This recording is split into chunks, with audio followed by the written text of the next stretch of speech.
Okay, this is something that's new to me, water glassing eggs. We've never done this before because we've never had such a huge excess of eggs, but we had 24 hens that were laying all at the same time and we weren't able to sell them quick enough. So I did water glass some eggs on September 1st of last year, and we are now to the point where our chickens aren't laying enough for us to sell and use. And so I'm doing some baking today and I was going to check this out, but I wanted to bring you along with me to see how it went.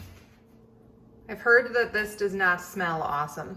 So these are food grade buckets. I got them from Walmart. Oh, it looks kind of interesting. Some of the shells are discolored.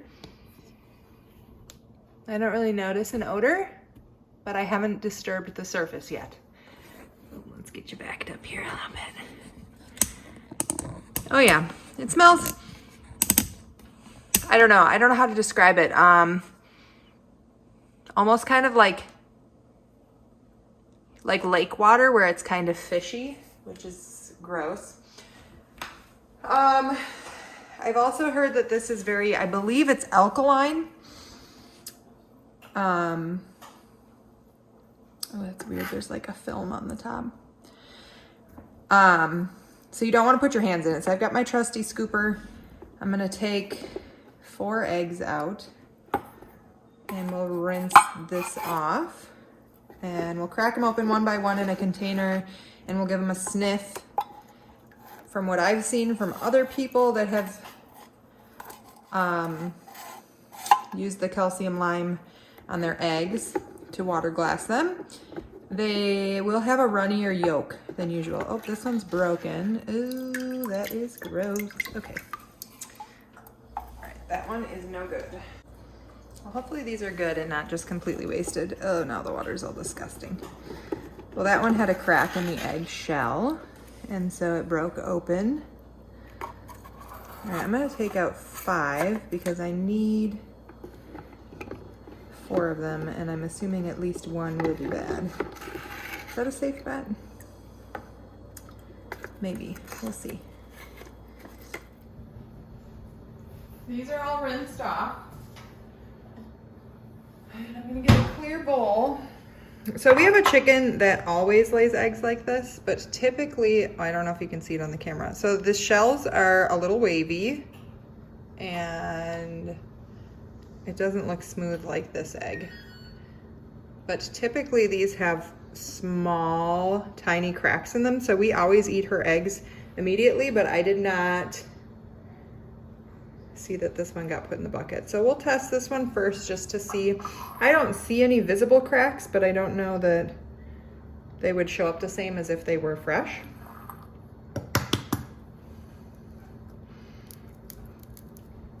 Okay, so this is extremely thin and you can tell that the yolk broke apart as soon as I opened it.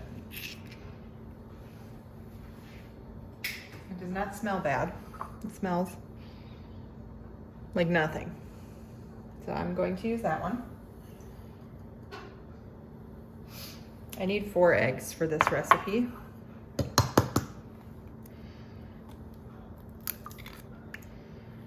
That one held together a little bit better. Smells like nothing. So I would say that this is a success.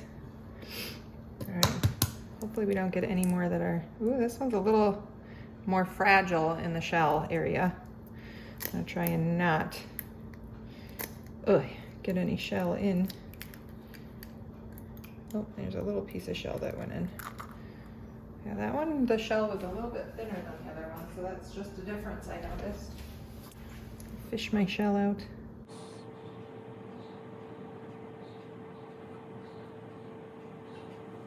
Guess I should have gone with trusting that 4 of them are going to be enough. Let's do this big one. It's got a nice firm shell.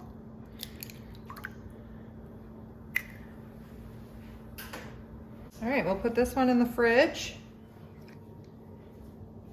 So here's the recipe for banana bread that I have almost always used. Originally, the recipe that I kind of modified was called Janet's Rich Banana Bread, and it's found on allrecipes.com. But I did make some tweaks to it, and I'm kind of using what I have on hand. I doubled the recipe to make 2 loaves, and instead of using butter, because butter is really expensive all of a sudden, I used, I know you can use applesauce, but I had pear sauce that needed to be used up. And I also had only 3 bananas, and the recipe would have called for 4 if it was doubled. So I had some cooked carrots that needed to be used up, so I'm throwing those in.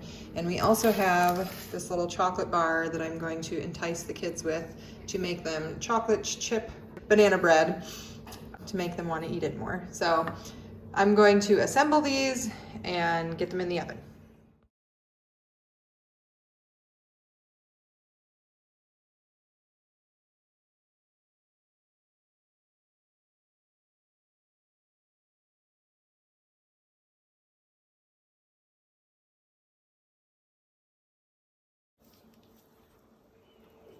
Okay, without having tasted these, I think they turned out really well. So this was a really good way to just use some things up. I had 3 overly ripe bananas that my kids weren't a fan of eating because they were getting pretty soft. I had a little bit of extra cooked carrots that I also threw in there. I had an getting kind of old chocolate bar that I threw in there, and I also used up some pear sauce, saved myself some money on using butter, because butter, I couldn't believe it. It was like $3.50 a pound at the grocery store. I'm not willing to pay that much, so we'll just use what we have here. And I also used 4 of my water glassed eggs, so I think this is going to be a big success. We'll have it for, we'll use one for breakfast probably tomorrow, and the other one we'll put in the freezer for a time that I don't have time to make something that's baked fresh.